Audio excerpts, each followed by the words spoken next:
don't get big, shiny things like this all the time, so we're super proud of it. Vincennes and other Indiana communities in full prep mode to welcome visitors coming here for a front row seat to the celestial event of the century. What the solar eclipse means for the Hoosier economy. And the Caitlin Clark effect, why it could be a game changer for the Indiana Fever both on and off the court. Plus, barbershop by day, music venue by night. We're on Madison, Indiana's play to become a mecca of music in the Midwest. Inside Indiana Business is next. From Indiana's business news leader, this is IBJ Media's Inside Indiana Business with Gary Dick. Presented by Elevate Ventures and Indiana University. Hello and welcome to Inside Indiana Business. I'm Gary Dick. Indiana, smack dab in the middle for prime viewing of the celestial event of the century, the total solar eclipse. Up to 1 million stargazers just might be coming to the state to witness this 4 minutes of space magic when the moon and the biggest and brightest object we see in the sky passes between the sun and the earth. A significant swath of Indiana lies in the direct path of eclipse totality. Check out this map. Sweet spots include southwest Indiana counties like Knox and Greene, through Johnson County, all the way to Randolph and Wayne counties in east central Indiana. Hoosier communities, both big and small, hotels, restaurants, and retailers are now in full prep mode as the eclipse is just 3 weeks away. And many are looking to cash in. Here's a great example. It'll cost you $1,750 per night to stay at a Hampton Inn in southwest Indiana. And there's a 4-night minimum, so $7,000 for the Hampton Inn and a view of the eclipse in the Vincennes area. But for many Indiana cities and towns, sharing the eclipse event with out-of-state guests means more than the bottom line. There's a sense of Hoosier pride that goes along with it. The small Indiana city of Vincennes in southwest Indiana could see what was coming. They hired an eclipse director to help the community get prepared and organized. We're not so small that we can't support a big crowd, and we're not so big that we can't pivot quickly if things need to change rapidly. So one of the coolest things about being where we're at and the size of community that we are is those kind of that kind of built-in flexibility. So how many people is Knox County bracing for? We're expecting the county's population to at least double. That could be a pretty significant impact. The last time Vincennes saw anything like this, nearly 88 years ago, when the President of the United States came to town. The last time we anticipated a crowd like this or knew that we had a crowd like this, that would have been when FDR was here to open up the George Rogers Clark National Historic Park.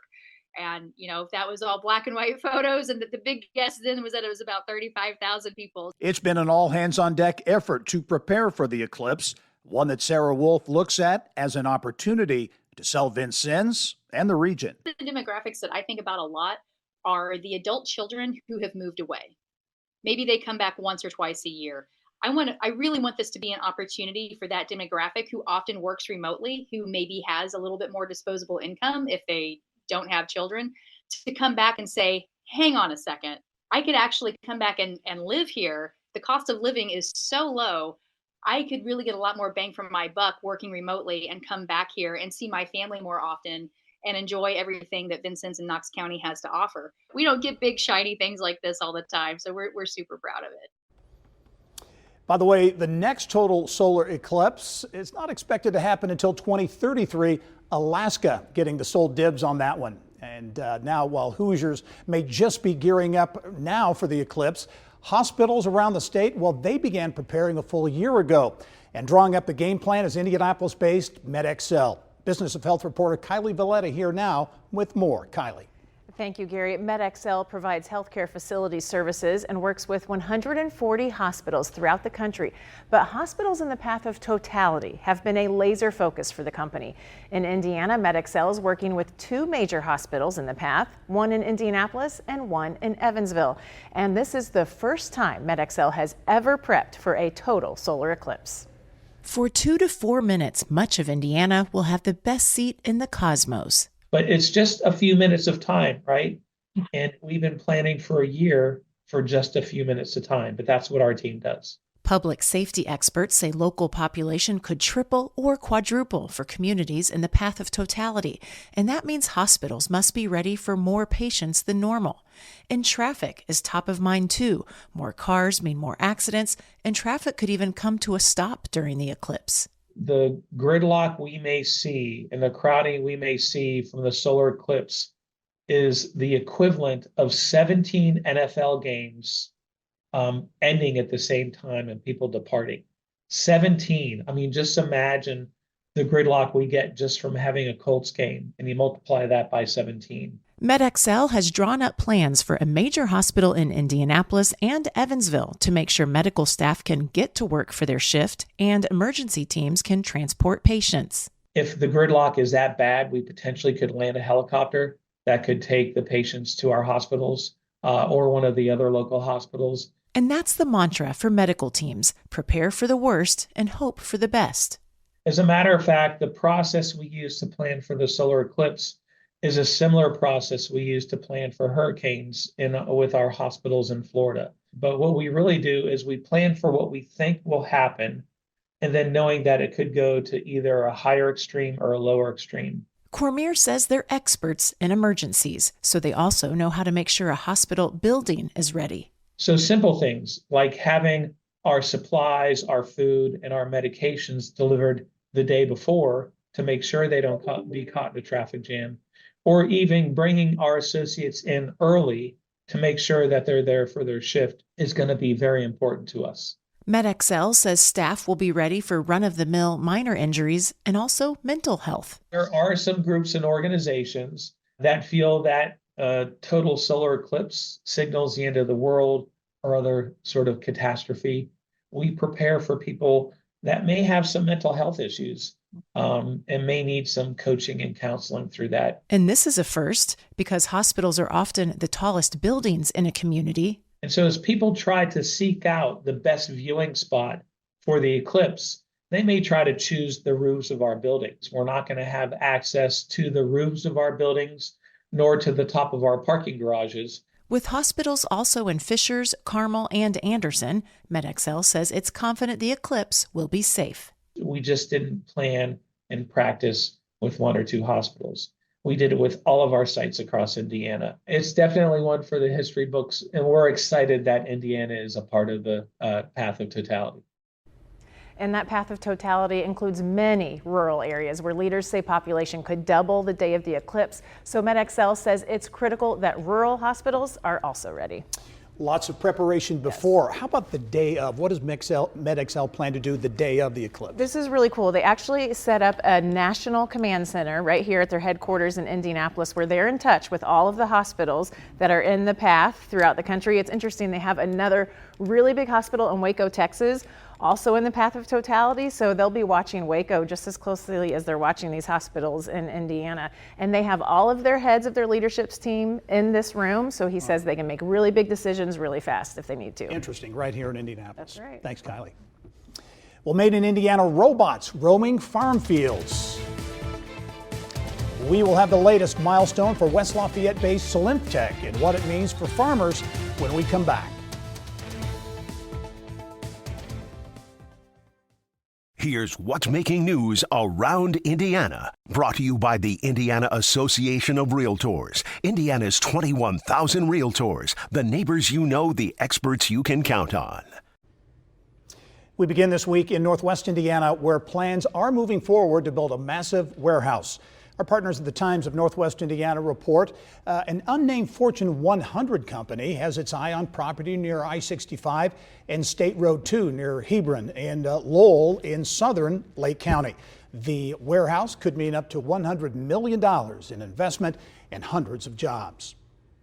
Two Indiana regions landing big bucks from GE Aerospace. The company's Terre Haute plant getting about $5 million to upgrade production of GE's GE9X engine, which is considered the most powerful commercial jet engine in the world. GE's facility in Lafayette landing nearly $6 million for new equipment to produce more of the company's LEAP engines. Angola in northeast Indiana topping a list of 13 Hoosier communities, landing on Site Selection magazine's list of the top micropolitans. Angola ranking number 3 overall. A micropolitan is an urban area of between 10 and 50,000 people. To get on this list, communities must have new corporate projects worth at least $1 million in the pipeline. Cutting-edge ag technology with Indiana roots now available to farmers just in time for planting season. West Lafayette-based Solimftech is now selling its Solix sprayer robot to farmers and co-ops all over the country. In addition to the company's existing Solix scouting robot, the new sprayer is designed to detect and spray weeds. Solimftech expanded operations in Indiana in December when it opened a new robotics plant in Montgomery County. Coming up next, a potential game changer for basketball in the Hoosier State. This is what happened when they found out. They got the #1 overall pick. The excitement, the cheers, the smiles, big things coming potentially for the Indiana Fever. Again, Big things indeed. More on the impact of landing a generational talent like Caitlin Clark, what it could mean for the Indiana Fever, both on and off the court. And Elanco Animal Health building its new global headquarters on the banks of the White River in downtown Indianapolis, but also in the crosshairs of a feisty activist investor group. Get details in this week's IBJ.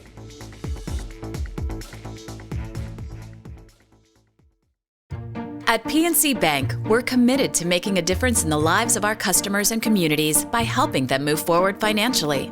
As a Main Street bank, we try to do right by our customers with every encounter.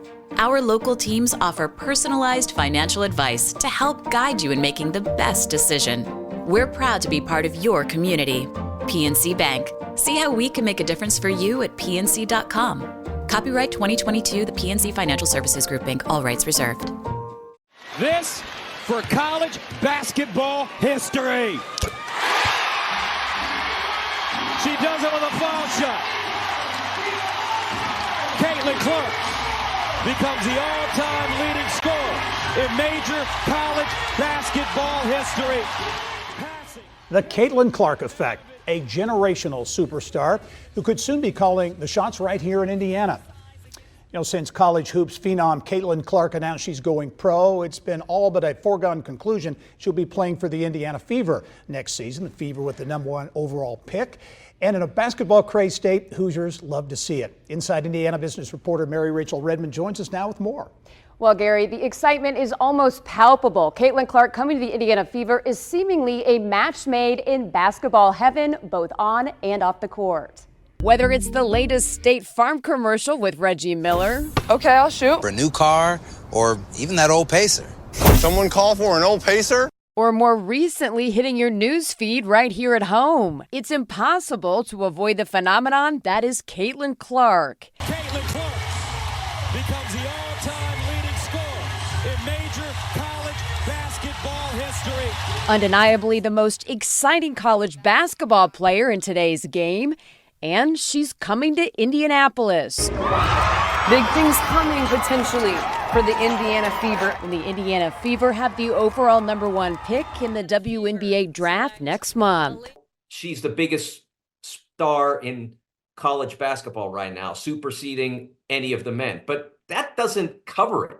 She's the biggest star in college sports. None of the football players who are drawing audiences as a group collectively that are significantly larger than what women's basketball has gained to this point. There's not one of them, not either of the last 2 Heisman Trophy winners or anybody else that you can come up with that reaches her level of individual stardom. And so that just shows you that this is something different. Since announcing her decision to go pro, Fever ticket sales have doubled. So just how transformational could Caitlin Clark be to the Indiana Fever? The most fan-friendly, inviting, dynamic figure that's ever played women's college basketball. There have been some phenomenal personalities in women's college basketball, but there's never been anybody that electrified the public in the way that she does. She will start as a drawing card for the WNBA, unlike anything they've had in the entirety of their history. The Fever's attendance last year was under 5,000 a game. she could, by entering the franchise, come close to tripling that. I wouldn't be at all surprised if it's triple that. That's what happened throughout college basketball when Caitlin Clark came to town. They sold out, or they set records, one of the two. If they didn't sell out their arena in the 23-24 season, they drew more fans than they ever had for a women's game. Those were the only two options. At every place she went, that's what happened. And so I would expect that will become fairly commonplace when she goes throughout the league at the other 11 markets, that you'll see a lot of curiosity about seeing her. I think you'll see more fans coming regularly to the Fever games. And Accorsi says he believes Clark will have a big-time impact on the state of Indiana on and off the court for years to come. I think she's going to be beloved. I don't have any doubt about that. She's coming into a talented young team with Aaliyah Boston, last year's #1 overall pick and a former National Player of the Year in college herself, a champion at South Carolina. So she's joining the team at the right time. And I think that if you get Caitlin Clark here, you'll start to sell tickets. And if she and Aaliyah and the others start to win, I think that's when you're really going to see this take off. And the WNBA draft just around the corner on April 15th, when the Indiana Fever take the overall #1 pick and make Caitlin Clark officially a Hoosier. Gary? Great report, Mary Rachel. Going to be fun to watch that story. Thanks. Time now for our Eye on Education, brought to you by PNC Bank.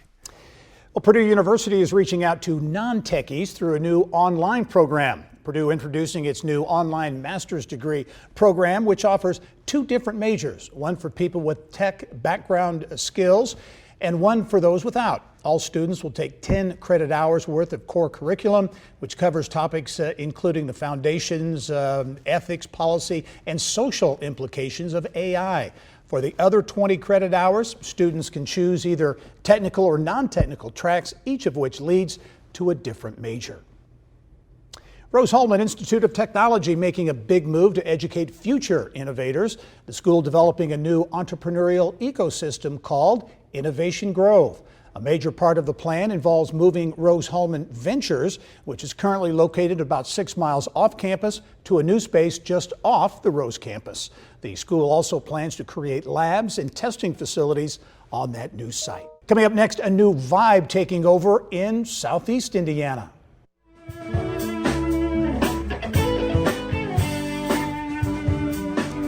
How Madison is transforming into Indiana's music city and how it's driving big bucks into the economy.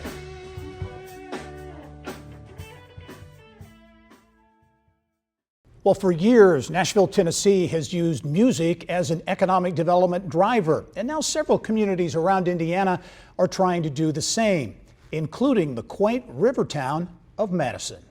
They are coming to the Madison Ford start-finish line. We are racing the final heat of the Morgan Foods Indiana Governor's Cup Championship at the Madison Regatta. You may know Madison, Indiana for its powerboat racing tradition. Turn #1 in lane #4. We got a quadruple decker at the end. Or for its historic buildings.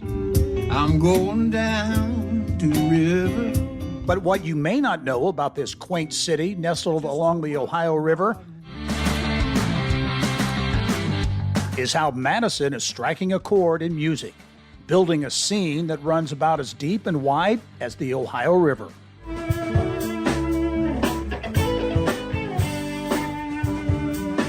And it's paying off. Tourists, nearly 500,000 of them, coming to check out Indiana's Music City, driving $35 million into the region's economy. This helps drive quality of life, and it makes Madison known outside of just people who live here. It attracts a lot of visitors.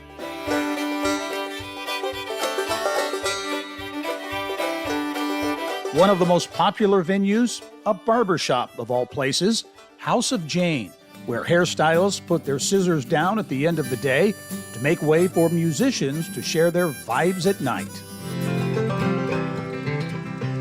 The saddest thing I think that I ever saw was a little buckskin pony mourning for a stall.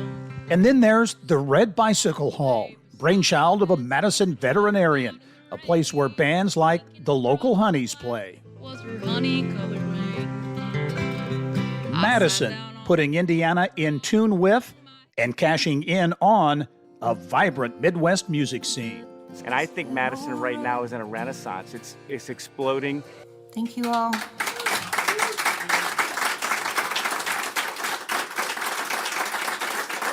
Thank you.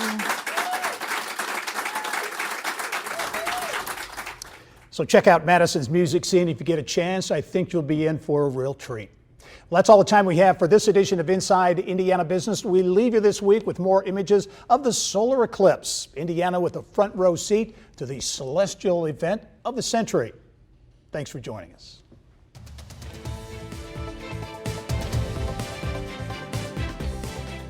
Thank you for listening to the Inside Indiana Business Television podcast. Remember, you can get the latest business news from every corner of the state at InsideIndianaBusiness.com. I'm Gary Dick. Go out and make it a successful week.